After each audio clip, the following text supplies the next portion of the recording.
क्या वे प्रोटीन से heart attack आता है? क्या क्रिएटिन से हार्ट अटैक? जिम में जाओगे तो डेथ हो जाएगी, ट्रेडमिल में भागोगे तो हार्ट अटैक आ जाएगा।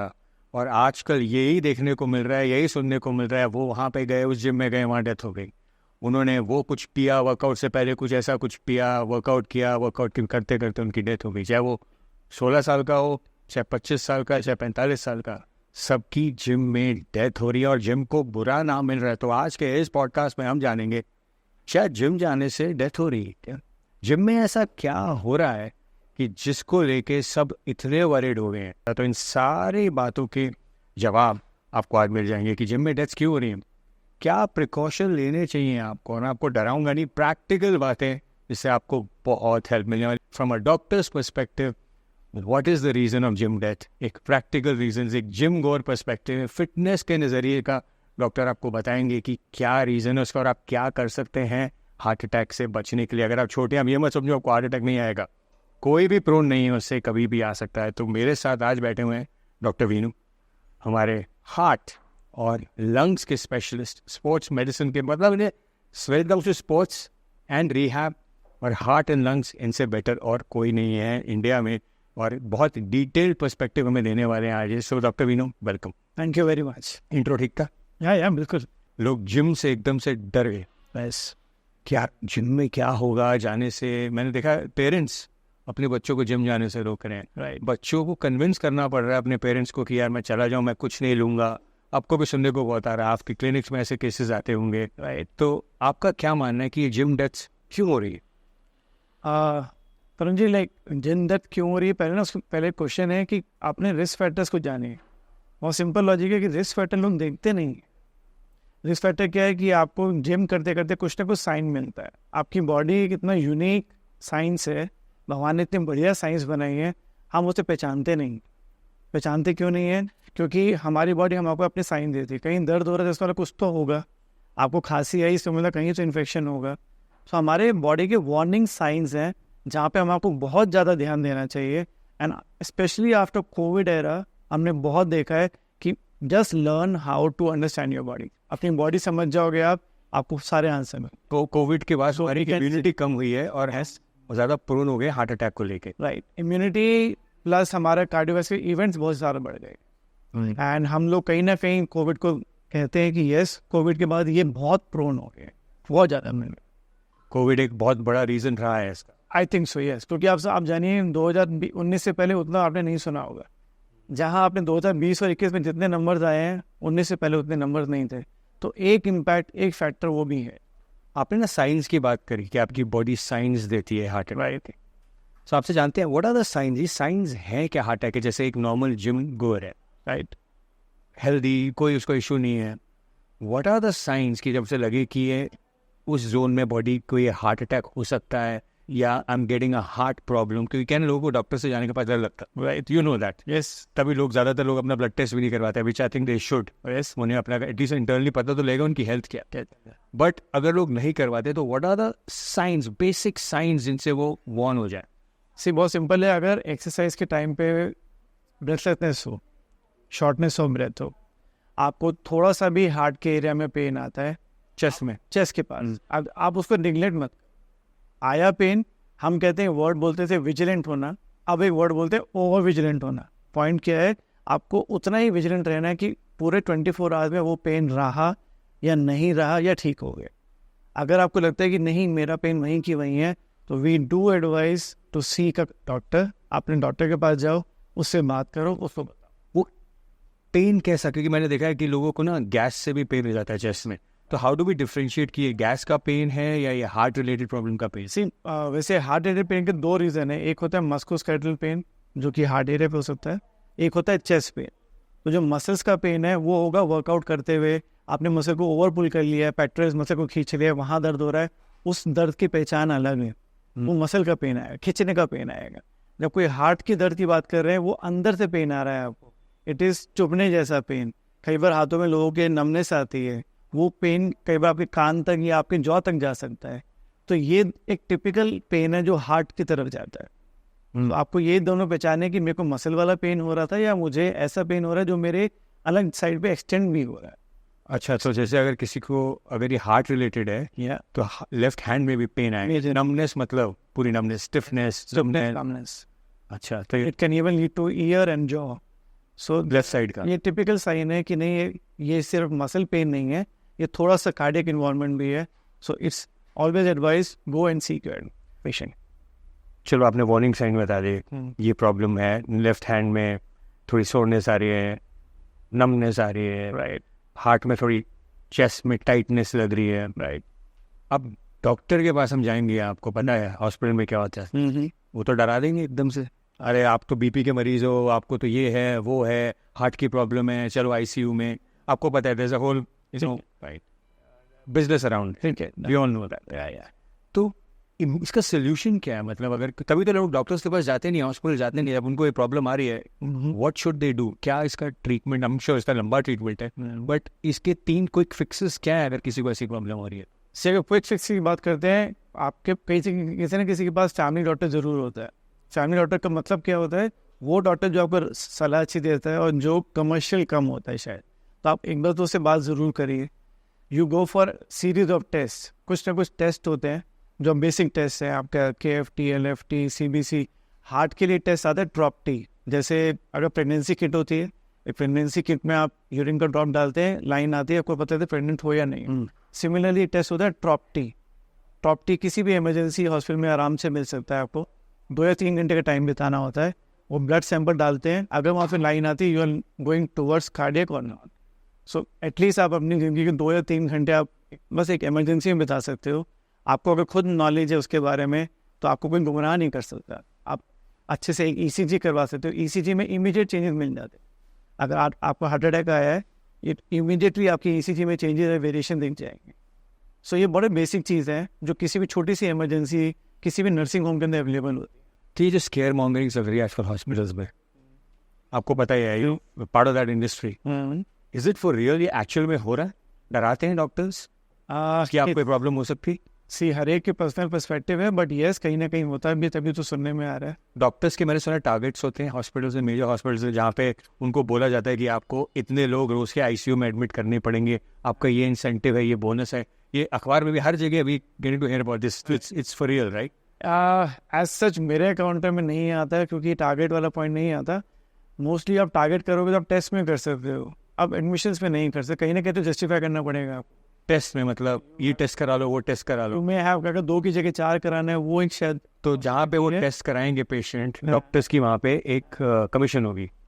Possibility yes, possibility yes. Possibility मतलब it's a yes right, you can say yes no. हाँ, तो आप देख रहे हो, अगर आपने देखा होगा ना डॉक्टर, मैं देखो किसी हर मेडिकल फील्ड के बारे में कुछ नहीं कह रहा, बट जो कॉमन प्रैक्टिसेस हैं डॉक्टर्स की, मैं उसके बारे में बात कर रहा हूँ right. We is talking about that from a doctor's perspective. ये खुद डॉक्टर है कि आप अगर किसी प्रॉब्लम लेके जाते हो, हार्ट की प्रॉब्लम, तो वैसे अगर मैं चाहूँगा किसी को ना हो, कुछ भी प्रॉब्लम हो, आपके सीने में दर्द हो रहा है, तो आप जाएंगे, आपको 100 टेस्ट बोल दिए जाएंगे राइट. अगर वो हार्ट से रिलेटेड नहीं भी होंगे तो आप करा लीजिए. क्या होता है, तो बिकॉज वो इसलिए चाहते हैं करा लीजिए कि एक तो आपकी सेफ्टी तो है ही, बट हर टेस्ट के साथ उनकी एक कमीशन फिक्स है. वो ये भी बताते हैं वहाँ से जाके टेस्ट कराइएगा. कई जगह स्टैंडर्ड प्रैक्टिस होती है, कई जगह नहीं होती है, तो इट कैन बी.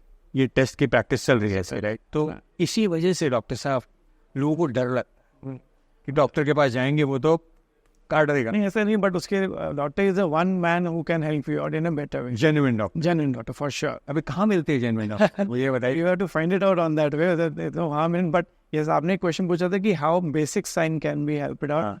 तो उसमें एक आंसर आता है, एक छोटा सा प्रोब याद होगा आपको, सैचुरेशन प्रोब था जो उंगली पे लगाते थे राइट. ऑक्सीजन मीटर था, ऑक्सीमीटर या सैचुरेशन प्रोब बोलता है. उसमें 2 रीडिंग आती हैं. एक रीडिंग आती है सैचुरेशन कितना है, मतलब ऑक्सीजन कितना है, 97 98 जो आता है, जो भी आता है परसेंटेज में आता है, हाईएस्ट इज 100. एंड एक आता है आपका हार्ट रेट. हार्ट रेट की वेरिएबिलिटी आ जाती है उसके अंदर. वो होता है नॉर्मल इंसान का होता है 80 से 85 के बीच में, बहुत एक हेल्दी नॉर्मल का हार्ट बीट. अगर कोई एथलीट होगा तो उसका लो होता है. इट हार्ट बीट इज कि आपका एक मिनट में कितनी बारी दिल धड़क पंप करता है. हाँ, तो normal heart beat is 80 to 85 for normal people. Athlete होगा तो उसकी कम होगी, अगर वो ट्रेनिंग अच्छी कर रहा होगा, कोई भाग के आएगा तो उस टाइम बढ़ेगी, बट बाद में कम हो जाएगी. तो अगर आपके पास वो छोटा सा डिवाइस है, आपको कोई साइन आया हार्ट अटैक का, या आपको फीलिंग आ रही है पेन वाली, you can just check your heart and pulse. अगर आपका सैचुरेशन ठीक है, अगर आपका हार्ट रेट ठीक है, तो एटलीस्ट आप उस जोन में नहीं जा रहे हो. You can again B more vigilant in it कि नहीं यार मेरा हार्ट रेट 85 है, ये जो दर्द है मुझे शायद हार्ट का नहीं है. अच्छा, एक बात सुनते हैं कि जिम की बात करते हैं. अभी कई लड़के जो हमारे जो व्यूअर्स हैं, देखने वाले हैं, वो जिम जाते हैं. जिम में ऑब्वियसली ट्रेनिंग करते हैं, राइट. और हमने सुना है, देखा है, वीडियोस देखते हैं, न्यूज़ में देखते हैं कि जिम करते ट्रेडमिल पे भागते भागते उनको हार्ट अटैक आ गया, राइट. ट्रेनिंग करते करते, हैवी लिफ्ट करते करते उनको हार्ट अटैक आ गया. तो इसके रीजंस क्या हैं doc? What do you think are the reasons और कुड बी द रीजन जिससे हम और विजिलेंट हो जाए जैसे आप? हाँ, सो प्रोबेबली 2 या 3 रीजन हैं. सबसे पहले तो ऑब्वियसली हम कहते हैं कि अपनी बॉडी को पहले से जानो, जो हम बात कर रहे हैं पहले से. एक पॉइंट वो. दूसरा होता है कि आपकी क्या हैबिट्स हैं. लाइक पीपल डजंट नो कि वो स्मोकिंग ज़्यादा करते हैं. एक रेगुलर हैबिट है स्मोकिंग की. स्मोकिंग से आपकी जो सांस लेने की नाड़ी है वो कमज़ोर हो जाती है, वो छोटी हो जाती है. और जैसे आप एक्सरसाइज का लोड डालते हो, it gives you trouble. There are celebrities जिनकी डेथ हुई है on the treadmill, but they were chain smokers. So logic कहता है कि आपकी बॉडी पहले से कमज़ोर थी अंदर से, और आपने उस पर इतना लोड डाल दिया कि you land up into heart attack. अच्छा, smoking is one of the reason. Diabetes is another reason. India is a diabetic capital of the world. India diabetic capital बन चुकी है. इसका मतलब मोस्ट ऑफ द जनता या तो डायबिटिक है या प्री डायबिटिक है. डायबिटिक आपने बोला. अब देखो क्या है ना, 18 साल के लड़के को अगर उसकी फैमिली में डायबिटीज़ है, वो कभी चेक करके रहेगा ना, उनको अपना ब्लड शुगर लेवल पता लगेगा. तो only when you do those test, blood test, मैं हमेशा बोलता हूँ अपना एक ब्लड वर्क जरूर करवाइए. फास्टिंग ब्लड शुगर जिसको कहते हैं, आपको पता लग जाएगा वो कितनी होनी चाहिए. फास्टिंग ब्लड नॉर्मली होती है 80 to 100 होती है. तो अगर उससे थोड़ी ज़्यादा आ रही है तो आप प्री डायबिटिक जोन में हो. आप प्री डायबिटिक. अगर बहुत ज़्यादा आ रही है तो आप डायबिटिक हो चुके हो. करेक्ट. कई लोगों को पता ही नहीं चलता. देखा, तो टेस्ट कराने बहुत जरूरी है. तो इसीलिए अब देखा, जैसे जो डायबिटिक होते हैं, जब 18 साल का 20 साल का लड़का कॉलेज जा रहा है, उसे पता ही नहीं क्या डायबिटीज है, सब कुछ खाया जा रहा है, राइट. तो ये एग्रीवेट कर रहा है. राइट. तो ये हो गया रीजन. कॉन्सेप्ट होता है कि जो रेगुलर टेस्ट करते हैं ना, जो एग्जीक्यूटिव टेस्ट, एक वर्ड बोला जाता है, एवरी ईयर एक टेस्ट का कॉन्सेप्ट है. आई थिंक वो अच्छा कॉन्सेप्ट है. अपनी बॉडी को अंदर से भी जानिए, अपनी हैबिट्स को जानिए, and then you plan your exercise. And exercise हमेशा सुपरवाइज करना है.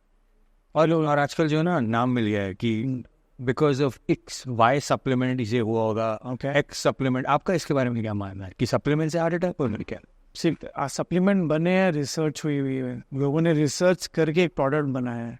अब प्रोडक्ट को लेना कैसे, उस पर भी तो रिसर्च होनी चाहिए.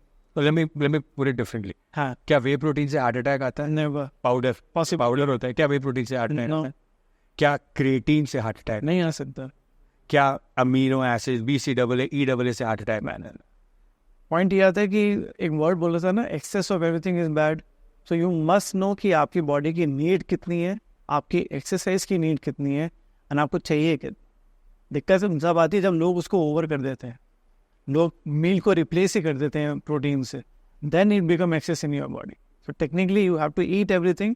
सप्लीमेंट वर्ड है ना, सप्लीमेंट का मतलब क्या होता है? जब आपने आंसर शीट भरी थी तो आपको एक कॉपी मिलती है जो 20 पेपर की होती है. आप सप्लीमेंट मांगते हो एक्स्ट्रा पेजेस भरने के लिए. तो supplement is to optimise, it is never to give you the complete meal. So always be vigilant. कहाँ से लिया है, कितनी रिसर्च हुई हुई है, क्या लेबल है आपका, और आप कितना लेना चाहते हो. तो सप्लीमेंट से हार्ट अटैक नहीं आता? बिल्कुल नहीं आता. तो आप सप्लीमेंट ले सकते हो. ऑब्वियसली इट डिपेंड्स कौन सी कंपनी इट मैटर्स कौन सा आप ले रहे हो. But I would recommend big muscle का कोई भी प्रोडक्ट लो. I am telling you it's really really good. Lab tested है. It's really going to help. ये तो बात होगी सप्लीमेंट्स की. तो सप्लीमेंट से हार्ट अटैक नहीं आ रहा. लोग ब्लड वर्क नहीं कराते, रिपोर्ट नहीं जानते अपनी क्या. पर डॉक्टर साहब, बात वो फिर के वहीं आ जाती है. What should they do? 18 साल का लड़का कॉलेज में, उन्हें लगता है कि उन्हें तो कोई प्रॉब्लम ही नहीं हो सकती. माँ बाप को भी लगता है कि उसे क्या प्रॉब्लम होगी, राइट. तो ऐसी 3 चीजें आप क्या बोलोगे उन्हें? क्या करे वो कि they should get a sign, they should get something going, कि यार जैसे जिम जाने से पहले क्या करना चाहिए? Do you think over training can also lead to heart? 100%. जैसे हैवी वेट ज्यादा उठाना, क्या एक रीजन है कि over training? It can be because heart एक मसल है, हार्ट एक ऑर्गन बोला जाता है, बट वो एक्चुअली बना तो मसल से. आप मसल को जितना पंप करो फटीग तो होएगा ना, थकेगा तो सही. तो आपको अपनी लिमिट तो पता होनी चाहिए कि कितना थकाना है उसको. दिक्कत तब आती है जब लोग उसको ज़्यादा थका देते. तो आपको हमें कैसे पता लगेगा कि हार्ट पे में आई ज़्यादा थिंक बड़ा सिंपल फॉर्मूला है, एक वर्ड बोला जाता है, अपनी टारगेट हार्ट रेट को जान लो आप। टारगेट हार्ट रेट बहुत सिंपल है, वैसे बहुत टेक्निकल है। सिंपल लैंग्वेज में 220 माइनस योर एज। अगर आप 18 साल के हो, 20 साल के हो, तो 220 माइनस 20 ये 200, तो 200 becomes your target heart rate. उसका 80% एक्सेस आप कर सकते हो, which is 170. 170 So 170 is your is your maximum heart. Benchmark.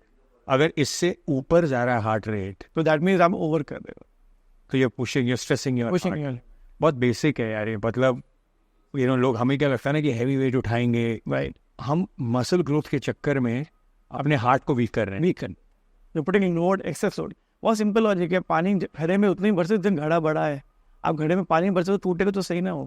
सो ये जो डेडलिफ्ट हो रहे हैं, heavy deadlift, heavy squats, right, इसको लेके आपका क्या मानना है कि ये सेफ हैं? बिकॉज इसके तो बड़े बड़े कॉम्पिटिशन्स होते हैं सब में, तो इसका भी कोई एक सेफ जोन है डॉक्टर साहब की इतना ही होना चाहिए, इसी रेंज में होना चाहिए? बिकॉज मुझे डाउट है कि कोई भी इंटरनेशनल या इंडियन एथलीट, इंटरनेशनल तो शक है, हो सकता है, मुझे नहीं लगता कोई इंडियन एथलीट अपना हार्ट रेट चेक करता होगा वेट उठाने से पहले। ओके, या ये स्मार्ट वॉच तो आ गई है आपके पास, क्या पता चेक करते हैं, मेरे ख्याल से यूजुअली वो सिर्फ कैलोरीज ही चेक करते होंगे, राइट? ओके।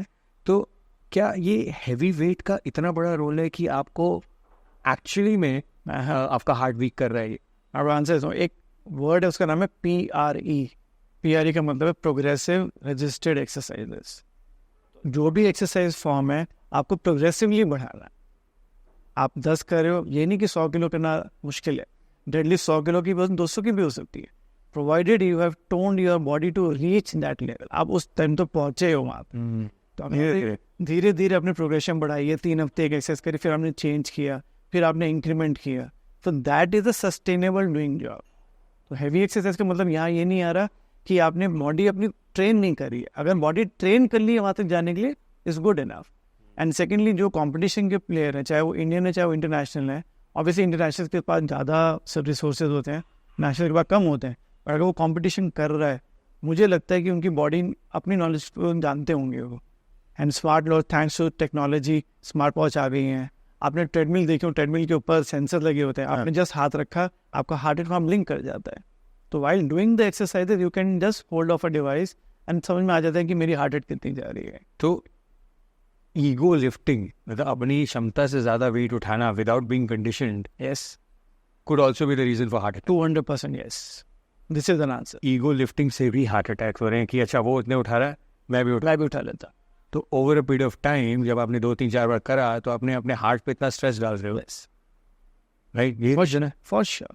तो इस हिसाब से क्या हमें लाइट वेट करने चाहिए, हैवी करने चाहिए? हाउ डू वी, बिकॉज बिना हैवी वेट करे तो मसल ग्रो होंगे नहीं, हाँ, लॉ ऑफ प्रोग्रेशन, राइट। तो हमें ऐसा क्या करना चाहिए, किस तरीके से इसको अप्रोच करना चाहिए कि हार्ट पे भी स्ट्रेस ना पड़े, हार्ट भी स्ट्रांग होता रहे, राइट, और हम हेल्दी भी होते रहे और हार्ट अटैक से भी बचें? सी आई थिंक प्रिंसिपल्स होने चाहिए।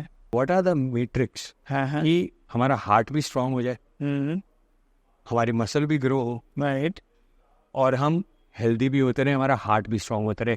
3 चीज़ें ऐसी हम क्या कर सकते हैं एज अ डॉक्टर? आप डॉक्टर्स अपने डाइट पे ध्यान रखें। क्या डाइट? आई थिंक डाइट, अगर आप अच्छी वेट ट्रेनिंग कर रहे हो तो आपको उसके लिए प्रोटीन इंट्रोड्यूस करना चाहिए। आप मुझे बताइए which is the best protein, मतलब सप्लीमेंट नहीं, कौन से ऐसे फूड हैं हाँ, जो आपको हार्ट अटैक दे सकते हैं? Okay, let's talk about that. Okay. कौन से, which are those? See heart attack अगर आप बोलते हो इन्फ्लेमेशन की वजह से होता है, it is an inflammatory response, right? तो food which are high on inflammation can be reduced. कौन से फूड्स हैं? जैसे रेड मीट है, रेड मीट बहुत ज़्यादा हाई इन्फ्लेमेटरी। रेड मीट में आप एग्जांपल दीजिए, कौन कौन से? रेड मीट में नॉर्मली लैम होता है, बीफ होता है, ये रेड मीट में आते हैं। Mutton, so mutton is very high on inflammation. तो अगर किसी के इन्फ्लेमेशन मार्कर को कम करना है आपको, तो हम कहते हैं कि वो अवॉइड करा जाए, रेड मीट अवॉइड करें। रेड मीट अवॉइड करें। And chicken is still okay to have, because chicken का जो प्रोटीन है वो जल्दी फास्ट होता है। Whey protein is very useless. तो वे का मतलब है छेना का पानी, जो आप दूध फाड़ के पानी निकालते हो, उसका मतलब होता है वे। ये हेल्दी है? ये हेल्दी है, क्यों? क्योंकि जल्दी डाइजेस्ट होता है, एनर्जी जल्दी देता है, ये बॉडी में रुकता नहीं है, और इसके कोई साइड इफेक्ट्स नहीं है? कोई साइड इफेक्ट नहीं। कोई ये जो लोग बोलते हैं पाउडर वाली बॉडी, पाउडर लेने के तुम्हें हार्ट अटैक आ गया होगा, ये सप्लीमेंट खा लिया होगा, वो what's your take on that? See I think अगर आपने गोल बनाया है बॉडी बनाने का, सो 80% तो न्यूट्रिशन डाइट से मिलेगा और 20% तो कहीं से लेना पड़ेगा। तो 20% को आप ऑप्टिमाइज करो, तो सप्लीमेंट का कुछ ऐसा नहीं। उल्टा मत करो। आप 80% सप्लीमेंट खाओ, 20% खाना खाओ, वो गलत है। खाना खाओ 80%, 20% जो बचा है वो थोड़ा सा आप ले लो as a supplement. I think that is an answer for it. तो आप फूड्स टू अवॉइड, एक आपने बोला रेड मीट और इन्फ्लेमेशन के लिए। देन आपका इन्फ्लेमेटरी फूड आता है, जैसे बहुत ज़्यादा जो गर्म होता है आपके पेट के लिए, जैसे राजमा या चने जब रात को हम खाते हैं वो भी कॉज करते हैं आपके इन्फ्लेमेशन। चावल भी एक रिगार्डेड है एक्चुअली में इन्फ्लेमेशन के लिए। रियली? द दिक्कत क्या है, चावल हमारा सबसे ज़्यादा पैलेटेबल फूड है। लाइक अगर आप ईस्टर्न साइड पे जाते हो, चावल is the basic food, staple है। बट दिक्कत क्या हो रही है, वो भी इन्फ्लेमेशन कॉज करता है। एनी काइंड ऑफ राइस और No, any kind of rice. Normally any kind of rice other than brown. Brown को हम छोड़ते हैं अगर, तो खाएं क्या ना, अगर राइस से भी it should be a very well balanced diet. वो नहीं कहते थे पहले कि थाली हो जिसमें सारे कलर्स हों. हाँ, That is a good diet for you. As say for example एक एथलीट है या वेट ट्रेनर है, इन्फ्लेमेशन हाई है. इन्फ्लेमेशन हाई का मतलब क्या है, उसके अंदर ऑक्सीडेटिव स्ट्रेस भी बहुत ज़्यादा है. उसके साइंस क्या, अगर आपकी बॉडी में इन्फ्लेमेशन है? Inflammation, he will have aches and pains. Inflammation is very well regarded. 5 signs हैं. वार्मथ होगा, रेडनेस होगा, पेन होगा, मूवमेंट स्टिफनेस होगी, ये उसके कार्डिनल साइंस हो. अगर इनमें से कुछ भी आ रहा है आपको, तो इन्फ्लेमेशन हाई है आपकी बॉडी के अंदर, राइट? इन्फ्लेमेशन हाई है तो आप अवॉइड करो खाना, इन्फ्लेमेशन कम करना. रेड मीट अवॉइड करो. रेड मीट करो. आपको शायद दूसरा भी मैं बता सकूँ, कभी याद नहीं आ रहा हुआ है. ये अवॉइड करना है, फूड आपको अवॉइड करना है. आपको अपनी बॉडी के अंदर मीडियम एल्कलाइन बनाना है. जो आपका गट है, आपका गट को भी सॉल्व करना है. अपने गट को हमेशा अच्छा रखना चाहिए. लोग ना गट को भी इग्नोर करते हैं. जैसे आपने क्वेश्चन पूछा था एसिडिक पेन या चेस्ट पेन, तो एसिडिक पेन नॉर्मली आपको हमेशा सेंटर पे मिलता है, एंड इट्स मोर ऑफ जलन जैसा पेन. वो होता है जलने जैसा दर्द. बट चेस्ट पेन कभी भी जलने जैसा नहीं होता. चेस्ट पेन हमेशा अंदर से आएगा, sharp shooting pain, teasing pain आएगा और चुभता रहेगा, वो जाएगा नहीं. या आपके चेस्ट एरिया पे हमेशा टाइटनेस रहेगी. तो वो उसमें दोनों में फर्क है.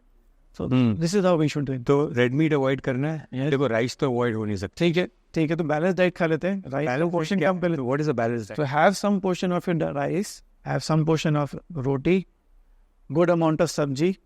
एंड हम लोग कहते हैं कि you should have symbiotic food. Symbiotic का मतलब है प्री एंड प्रोबायोटिक दोनों होने चाहिए.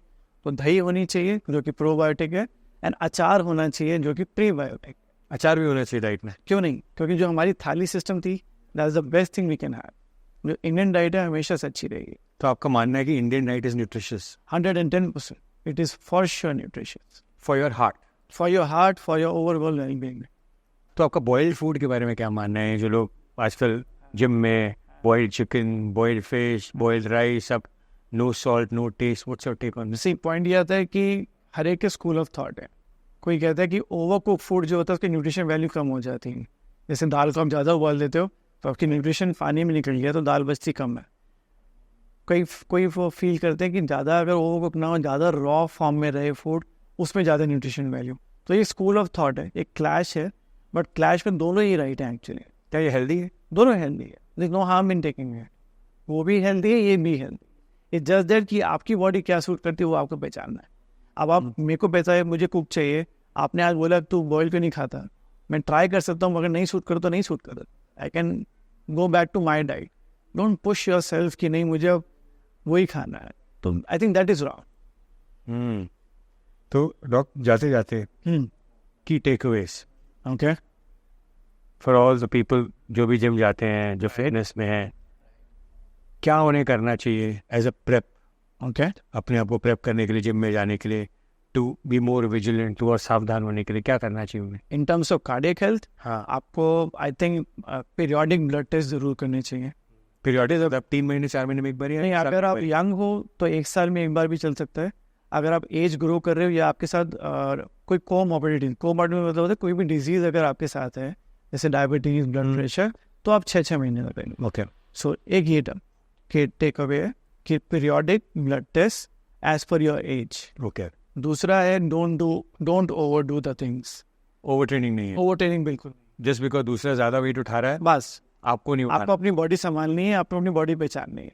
मैं यहाँ पे कहता हूँ कि डू सीक हेल्प. मतलब जिम में हमेशा कोई ना कोई ट्रेनर होता है जो आपको सुपरवाइज करता है, तो आस्क फॉर हेल्प.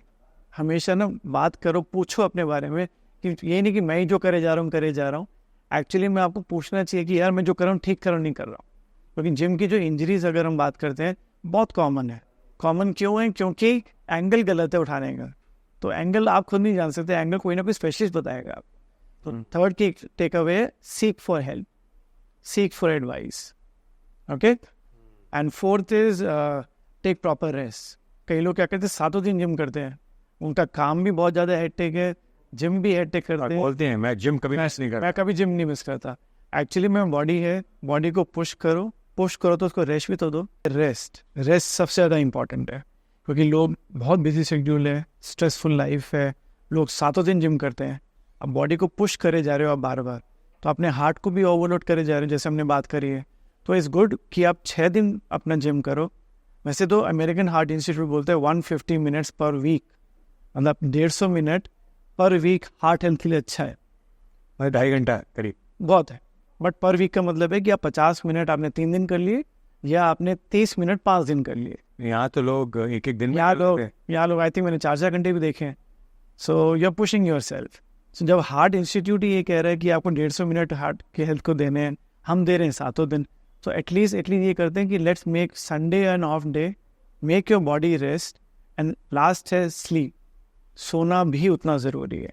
भगवान ने सोना बनाया है अपनी बॉडी को रेस्ट देने के लिए, आपके मसल्स को ईज आउट करने के लिए, जितना आपने ब्रेक डाउन किया उसको रिप्लेनिश करने के लिए। और बंदे क्या है, वो सोते ही नहीं है, या तो उनका काम ही रात को शुरू होता है।